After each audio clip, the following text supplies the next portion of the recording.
In tonight's Ask Anthony, an update on the Jacksonville wedding planner and florist accused of taking thousands from couples and not delivering what they paid for on their big day. What would be the perfect resolution for you in this situation? I don't even want an apology from her because I feel like it would be fake. I would just like our money back. So on Thursday, I shared Alyssa Yates' story. She and her wife paid more than $3,500 to Britt McColgan, who ran a Jacksonville business called the Anti Bride. But with just months to go, only a photographer had been booked despite a separate $1,300 deposit for a DJ. In September, they asked for a refund and received nothing.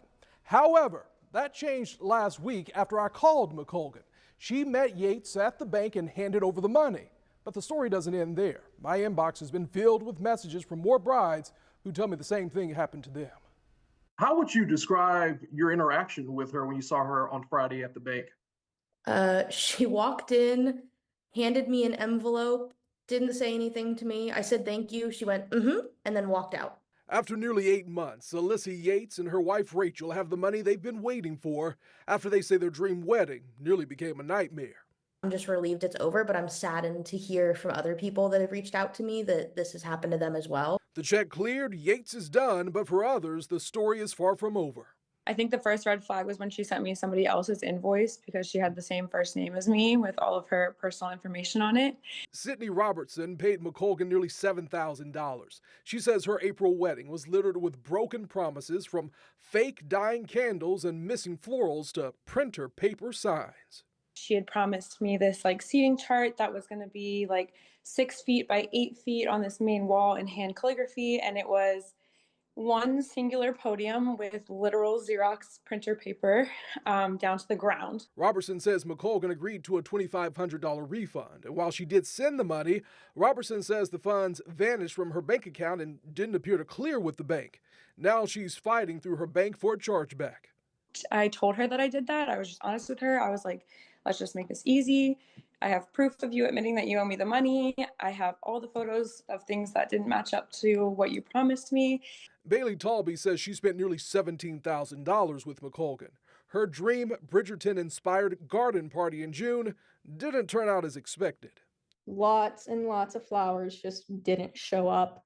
They were never there. Talby says McColgan was noticeably absent and barely communicated during the planning process. Most of my vendors, I actually ended up doing myself because she never contacted them. So I feel like I was my own planner. Hiring her was insanely pointless because you're doing it all yourself once you get her anyways. Talby says McColgan gave her a $682 refund out of the $17,000 she paid. And I confronted her about all of this, and she just said, we used your entire budget on your flowers, blah, blah, blah. And I'm like, no, you didn't, because you actually never purchased any of those flowers. You simply just repurposed what was at the ceremony. And I spoke with Brittany McColgan this afternoon off the record. However, I can say she does dispute some of the claims in this story. So here's 3 things to remember tonight. We're about to pull up those 3 things right here next to me. First, beware of fake reviews. Don't fall for the 5-star trap. Some businesses pump up their ratings with fake reviews. If it sounds too good to be true, it probably is.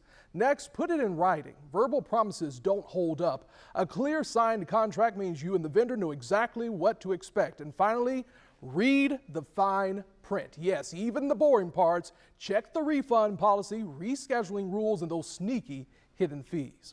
Remember, if you have a problem you just can't solve, you can always email me at askanthony@firstcoastnews.com.